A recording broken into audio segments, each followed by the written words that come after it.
Anaumwa. Kumbe ananiambia dua baya. Eti ananiona ofisini ananiambia umepona. Mimi naumwa. Tena umeanza tena sauti. Jamani Mtoto, hebu kwa makini. Jamani ananiambia malazi huyu. Sasa hivi una mafua. Hata kukuta wewe unapiga swala 5 mkeka.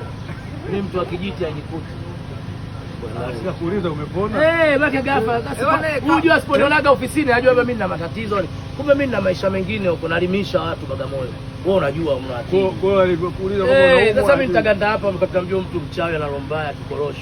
Naenda kwenye vilimo huko Bagamoyo. Wazee wangu mimi hawajaniacha hivi hivi bro. Wameniachia maeneo Bagamoyo napiga hatua.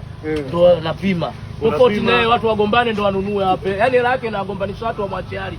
Ni dhambi huyu. Yaani hata nyumba zake usiende kuishi. Kwa sababu watu hawajataka kuuza kwa roho zao. Anawagombanisha na pesa yake ya mzunguko. Oya shikeni, kaongea na mjomba, kaongea na shangazi, mwisho watu wanarumbana. Mpaka warumbane. Mbona mimi niongea maneno mawili? Nakwambia tu, unaona kama nyumba yake ya Tandale, kajenga gorofa kimoja. Tandale Mwananyamala. Sijui mwenye atajua yeye. Sasa pale watu yaani wapa ile hela kwanza ishaisha. Wana mlani wao wakipita wanaangalia kigorofa. Sio vizuri, tafuta ardhi kwa nguvu zako. Lakini hapa wanapita wanaomba nauli. Hapo kwa kweli binadamu.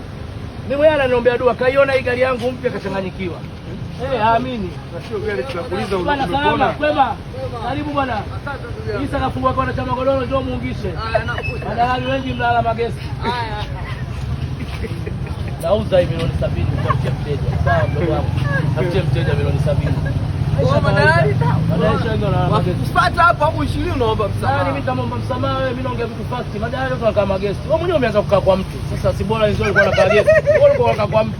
Achelewe ukapata usingizi asubuhi ukauze magereza. Bibi bwana wewe. Wakati unampokea yeye anakaa kwa mtu. Anakaa kwa mtu. Achelewe asubuhi akauze magereza. Neno la kweli hilo. Mimi naomba kitu cha kweli huyu. Bora Isa anakimbia baada ya kuambia ukweli. Jamani Wasafi Beti. Ajira hii. Sawa?